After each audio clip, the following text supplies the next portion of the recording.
Hello and welcome everyone. We are starting today with the polymer revision series. So the first topic that we are going to see is polymer degradation.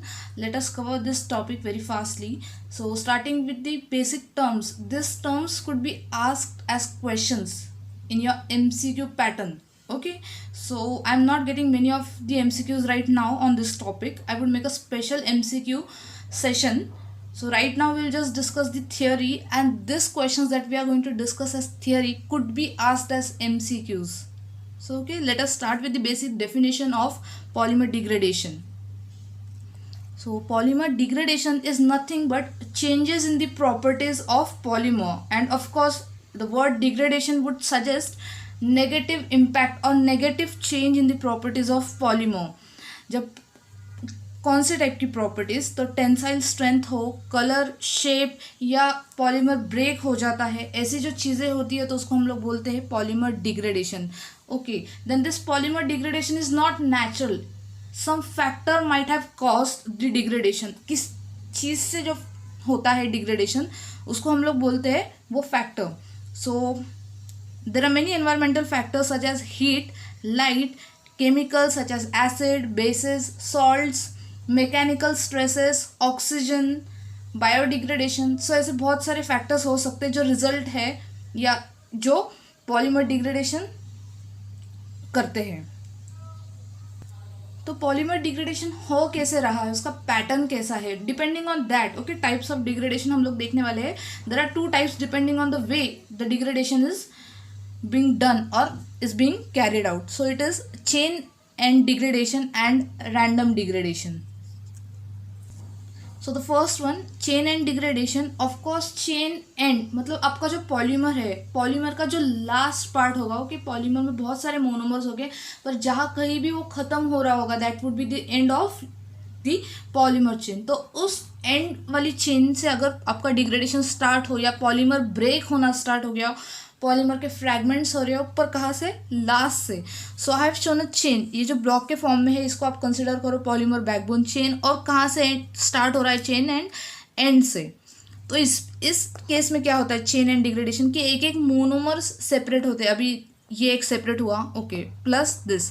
Next क्या होगा, उसके आगे का जो monomer है वो separate होने वाला है. फिर उसके आगे का जितने स्टेप्स आप बढ़ाओगे उस स्टेप्स में क्या होने वाले हैं, मोनोमर्स रिलीज होने वाले. So chain end degradation chain propagation step का ऑपोजिट है. इससे पहले हम लोग ने एक पॉलीमर का वीडियो देखा था, उसमें हम लोग ने देखा था 3 स्टेप्स होते हैं मैकेनिज्म में पॉलीमराइजेशन के. तो उसमें फर्स्ट सेकंड स्टेप जो होती है हमारी चेन प्रोपोगेशन, उसका ये उल्टा है. प्रोपोगेशन में क्या होता है, एक एक मोनोमर आके ऐड होता है और चेन की लेंथ इंक्रीज होती है. और चेन एंड में क्या होता है, ऑपोजिट होता है, एक एक मोनोमर रिलीज होता है और चेन की लेंथ क्या होती है, डिक्रीज होती है. So it is the reverse of chain propagation step. This is also known as, or this, by this I mean, chain end degradation is also known as depolymerization or unzipping. Yes, unzip हो रहा है, एक एक molecules release हो रहे हैं and monomers are regenerated. Yes, क्योंकि एक एक ही लास्ट एंड से मॉलिक्यूल्स या मोनोमर्स रिलीज हो रहे हैं, so all the monomers are regenerated in case of chain end degradation. Then the next one is random degradation. Random word suggests chain or the polymer could break or would break at any point. There would be no proper fractions. Okay, degradation starts or occurs at any random point. ये एक chain है, कहीं से भी आप ले लो, मैंने यहाँ से बताया. अगर आपको यहाँ से पसंद आ रहा है आप तो यहाँ से बता सकते हो. सो ऐसे में क्या होता है कि हमें मोनोमर्स नहीं मिलते क्योंकि कहीं से भी ब्रेक होने वाला है. So chances of getting monomer is very less. ज़्यादातर आपको क्या मिलने वाले, 2 अलग अलग फ्रैगमेंट्स मिलेंगे, अनइक्वल चेन लेंथ्स मिलेंगे, जैसे ये और ये. Okay, and basically no monomer is liberated. This is the basic difference between random and chain end. So 3 type के डिग्रेडेशन हमें डिटेल्स में देखना है. First is a thermal degradation. Thermal means heat. So degradation का reason अगर heat हुआ, आपकी polymer chain है वो ओवर हीट हो गई है या हीट के एक्शन से ब्रेक हुई है, तो that would be known as thermal degradation of polymer. उसमें 2 टाइप के मैकेनिज्म्स हो सकते हैं, अनजिपिंग मैकेनिज्म या रैंडम मैकेनिज्म, जो अभी हम लोग ने देखा था कौन सा किस तरह से ब्रेक होने वाली है. ओके, सो फैक्टर है हीट या ओवर हीट.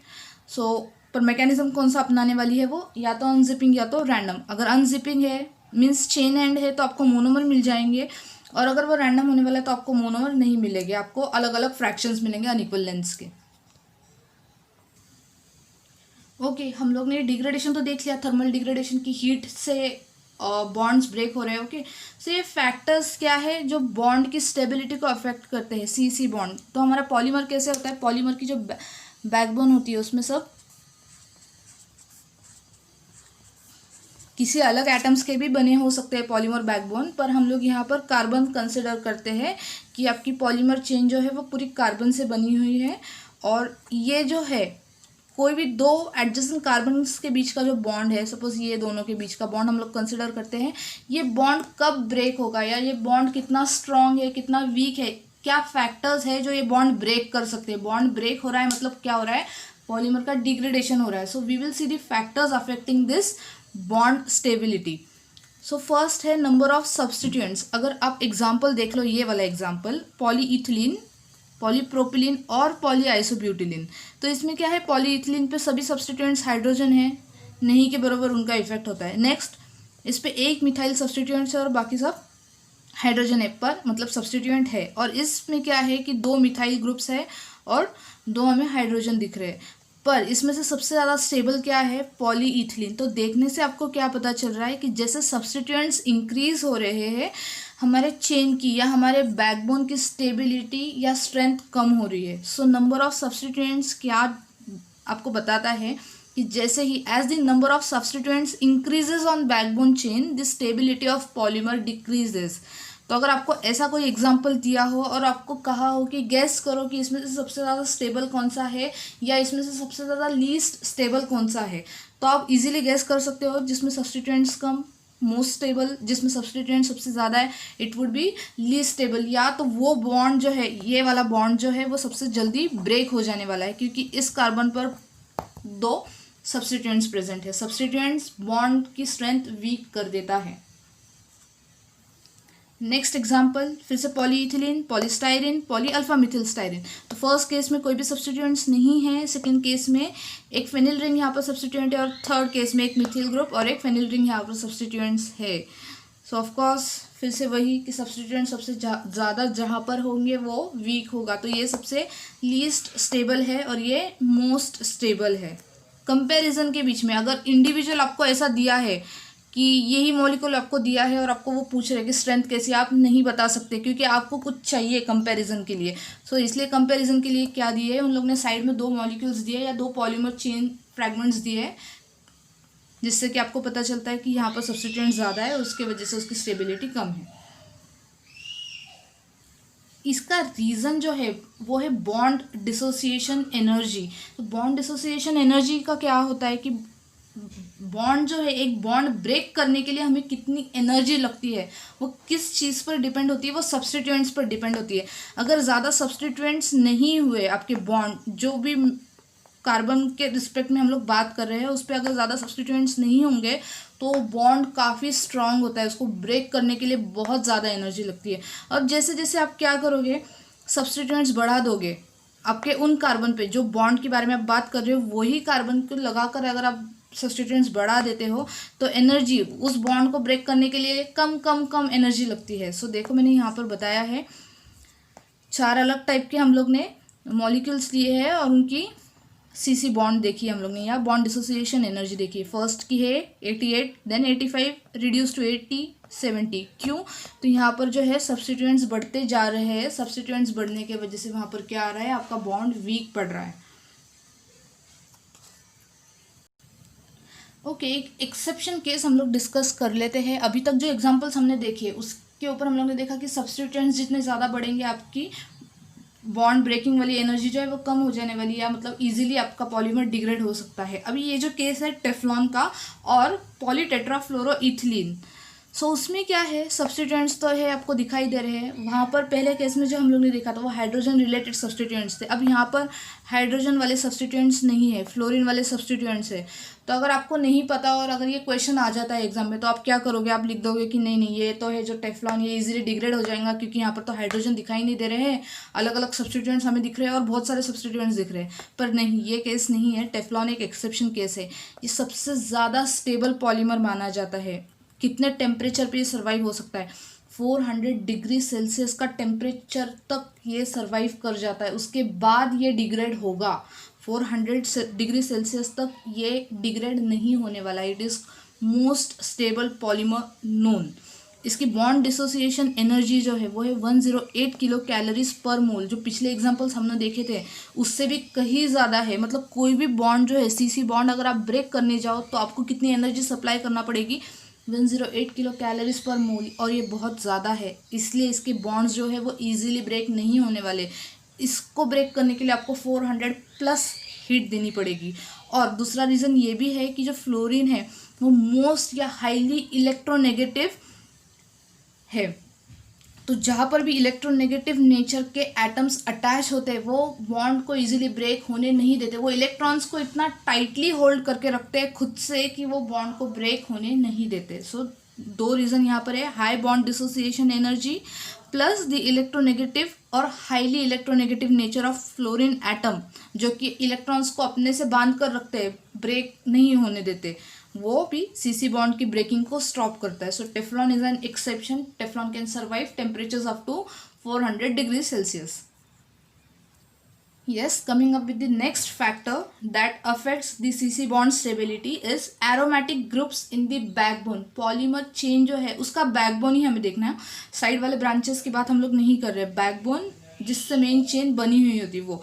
तो अगर वहाँ पर एरोमेटिक ग्रुप्स प्रेजेंट है, सीसी नहीं होते हुए एरोमेटिक ग्रुप्स प्रेजेंट है, तो क्या होगा? तो उसकी थर्मल स्टेबिलिटी इंक्रीज होगी। ये भी जो चेन है वो क्वाइट डिग्रेड होने जैसी नहीं होती, हम लोग कह सकते हैं उसकी स्टेबिलिटी ज़्यादा होती है। तो एग्जांपल हम लोग देख लेते हैं। ये एक एग्जांपल है पॉलीकार्बोनेट का और ये एक एग्जांपल है पॉलीफिनिलिन का। तो आप डिफरेंस क्या देखने वाले हो? इसकी जो पॉलीमर बैकबोन है इसमें क्या है, ओ फेनिल रिंग सी, फेनिल रिंग ओ, सी ओ। ओके, तो वेराइटी ऑफ एटम्स या ग्रुप्स प्रेजेंट है इसके बैकबोन में।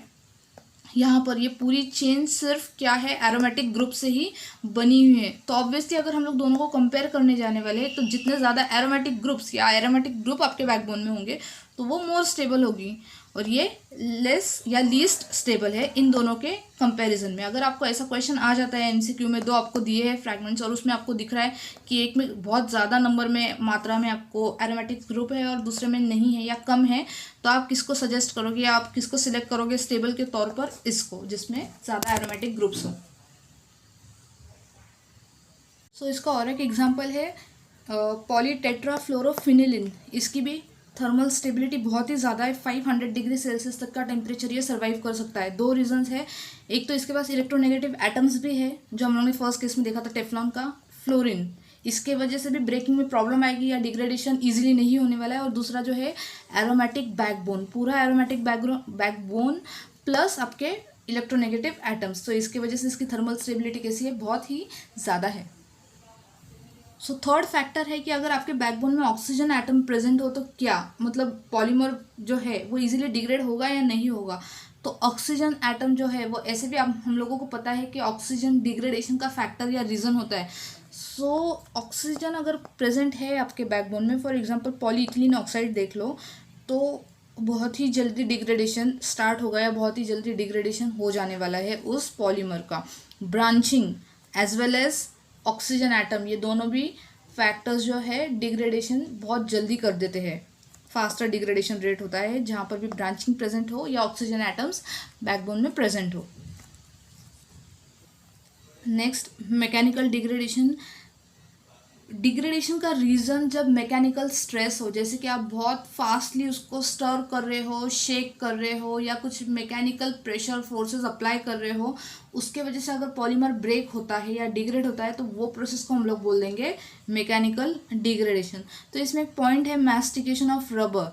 मैस्टिकेशन करते हैं वो एग्जाम्पल है, मैस्टिकेशन ऑफ रबर का एग्जाम्पल है मैकेनिकल डिग्रेडेशन के अंडर। इसमें क्या होता है कि जो हार्ड और टफ रबर है हम उसको क्या करते हैं, मैकेनिकल स्ट्रेसेस अप्लाई करके सॉफ्ट, सपल और सेमी सॉलिड मास में कन्वर्ट करते हैं। मैस्टिकेशन आप ऐसे समझ लो कि वल्कनाइजेशन का ऑपोजिट है। वल्कनाइजेशन में हम लोग क्या करते हैं, सॉफ्ट सेमी सॉलिड मास जो है रबर का उसको हम लोग हार्ड फॉर्मेट में कन्वर्ट करते हैं, और मैस्टिकेशन में उसका ऑपोजिट करते हैं। जो हार्ड है रबर या टफ रबर है उसको हम लोग कन्वर्ट कर देते हैं सॉफ्ट सेमी सॉलिड मास में। ये एग्जाम्पल है मैकेनिकल डिग्रेडेशन का। जो थर्ड और लास्ट टाइप हम लोग देखने वाले हैं photo degradation. Photo means light. Yes, so degradation और अल्टरेशन ऑफ मटेरियल और polymers brought about by light, let me mention UV light, is known as photo degradation. For example, yellowing of white garments. सो समय के साथ क्या होता है, हमारे जो वाइट कपड़े होते हैं वो येलो या थोड़े से ग्रेइश होते हैं, वो फोटो डिग्रेडेशन का इफेक्ट है. हम लोग को लगता है कि यार भाई ठीक से काम नहीं कर रही है इसलिए ऐसे येलोइंग हो रही, पर नहीं, वो रीज़न नहीं होता है कि जब हम लोग धूप में कपड़े डालते हैं सो यूवी लाइट वहाँ पर प्रेजेंट है. धूप की जो लाइट है वो यूवी लाइट है, उसकी वजह से क्या होता है, वाइटर ऑब्जेक्ट्स जो है वो येलो होने लगते हैं या ट्रांसपेरेंट ऑब्जेक्ट्स जो है वो डार्क होने लगते हैं. दोनों भी examples, yellowing of white garments and transparent objects turning dark, examples है फोटो डिग्रेडेशन के. सो एक बात हम लोग को ध्यान में रखनी है कि कहीं भी अगर हमारे पॉलीमर में डिफेक्ट है या पॉलीमर में इम्प्योरिटीज़ प्रेजेंट है या हमारे पॉलीमर में ऐसे कार्बन कार्बन डबल बॉन्ड या कार्बोनिल लिंकेज प्रेजेंट है, तो क्या होने वाला है, they are most susceptible to photo degradation. Structural defects, impurities, carbon carbon double bond और कार्बोनिल लिंकेज आर ससेप्टेबल और they are going to give a faster photo degradation rate. So yes, हम लोग फोटो डिग्रेडेशन को avoid कर सकते हैं या photo degradation से हम लोग पॉलीमर्स को बचा सकते हैं, प्रोटेक्ट कर सकते हैं, पर उसके लिए हमें क्या यूज़ करना होगा, फोटो स्टेबिलाइजर्स.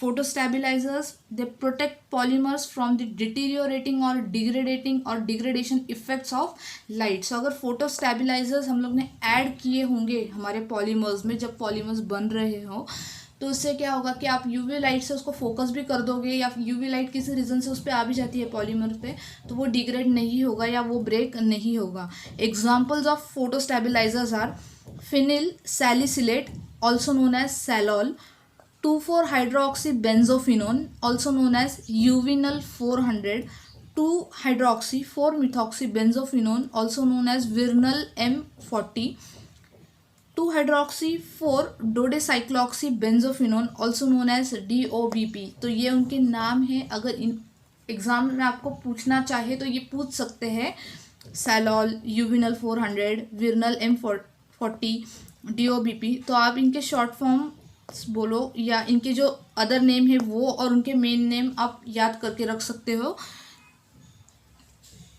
इसका फंक्शन क्या होता है, फोटो स्टेबिलाइजर्स क्या करते हैं, यूवी रेडिएशन को एब्जॉर्व करते हैं और उसको किसी और फॉर्म में कन्वर्ट करके एनवायरनमेंट में फिर से रिलीज कर देते हैं.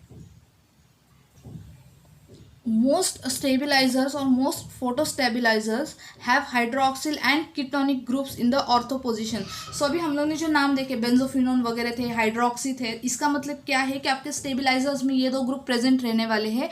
हाइड्रोक्सी ग्रुप भी प्रेजेंट रहने वाला है और कीटोनिक ग्रुप भी प्रेजेंट रहने वाला है. तो हाइड्रोक्सी और कीटोनिक ग्रुप कैसे ज़्यादातर प्रेजेंट होने वाले हैं, ऑर्थो पोजिशन पे. ओके अभी ऑर्थो, पैरा और मेटा ये मैं आपको एक्सप्लेन नहीं कर रही हूँ. ऑर्थो जो फर्स्ट पोजीशन होती है ब्रांचिंग के साइड से वो ऑर्थो है. तो देखो ये ऑर्थो पोजीशन पे है हाइड्रोक्सी और कीटोनिक ग्रुप. तो ये क्या है, ये हाइड्रोजन बॉन्ड फॉर्म करते हैं. ओके सो इसके वजह से क्या होता है, फास्ट इफेक्ट होता है या आपके पॉलीमर्स प्रोटेक्ट हो जाते हैं फोटो डिग्रेडेशन से. ये जो है आपका फोटो स्टेबिलाइजर, वो लाइट एब्जॉर्व कर रहा है, वहाँ पर हाइड्रोजन बॉन्डिंग हो रही है और आपका पॉलीमर क्या है, डिग्रेडेशन से प्रोटेक्ट हो रहा है. और वो जो एनर्जी इन्होंने एब्जॉर्व की है वो किसी और फॉर्म में एनवायरनमेंट में रिलीज कर देते हैं. So let us see 3 questions or 3 MCQs related to this topic. I have not got many of the MCQs. Later I will make a new video on MCQs especially. Addition of stabilizer during PVC manufacture is done to PVC polyvinyl chloride के बारे में वो पूछ रहे हैं. तो वहाँ पर स्टेबिलाइजर ऐड किया जाता है जब ये बनाते हैं पीवीसी. तो उसका रीज़न क्या है या क्यों ऐड करते हैं stabiliser, to improve its impact strength, improve its elasticity, reduce the melt viscosity and GTT glass transition temperature, और to prevent its thermal degradation. So yes, PVC में जो स्टेबिलाइजर है, स्टेबिलाइजर कहाँ पर भी ऐड किया हो तो वो डिग्रेडेशन से प्रोटेक्ट करने के लिए ही होगा. So the answer is prevent its thermal degradation. Next is addition polymerization is not involved in the manufacture of LDPE, PVC, पॉलीस्टायरिन, पॉलीहेक्सामिथिलीन, एडिपामाइड, मतलब इसमें से इन चारों में से कौन ऐसा है जो एडिशन पॉलीमराइजेशन से नहीं प्रिपेयर किया है? So LDPE, low density polyethylene, polyvinyl chloride and polystyrene, ये एडिशन पॉलीमर्स है। एक ही मोनोमर है, एक ही मोनोमर के ऊपर मोनोमर्स हम लोग क्या करते हैं, ऐड करते जाते हैं और एडिशन पॉलीमर फॉर्म करते हैं। और जो आपका लास्ट ऑप्शन है इसमें आपको हेक्सामिथिलीन, एडिपामाइड, कुछ 2-3 अलग अलग ग्रुप आपको सुनाई दे रहे हैं, मतलब कि ये एडिशन पॉलीमराइजेशन तो नहीं होने वाला है। So your answer is polyhexamethylene, adipamide. And the third one, vulcanisation of rubber does not increase its, vulcanisation करने के बाद के प्रॉपर्टीज़ के बारे में ये लोग बात कर रहे हैं। Does not increase its softness, oxidation resistance, weight and strength, elasticity and water solubility. So vulcanization आपके रबर को बहुत ही अच्छे प्रॉपर्टीज़ देता है। जो भी सॉफ्ट सपल मास होता है या सेमी सॉलिड मास होता है उसको एक टफ रबर में कन्वर्ट करता है, उसके प्रॉपर्टीज़ हैंडलेबल बनाता है या एप्लीकेबल बनाता है, या बहुत ही उसके प्रॉपर्टीज़ को इंक्रीज करता है। So the answer is definitely softness, वो सॉफ्ट रबर को हार्ड रबर में कन्वर्ट करता है। सो इसका मतलब वल्कनाइजेशन होने के बाद तो सॉफ्टनेस की प्रॉपर्टी नहीं रहने वाली, it does not increases its softness. Okay, so please watch, share and subscribe to my channel. Thank you for watching.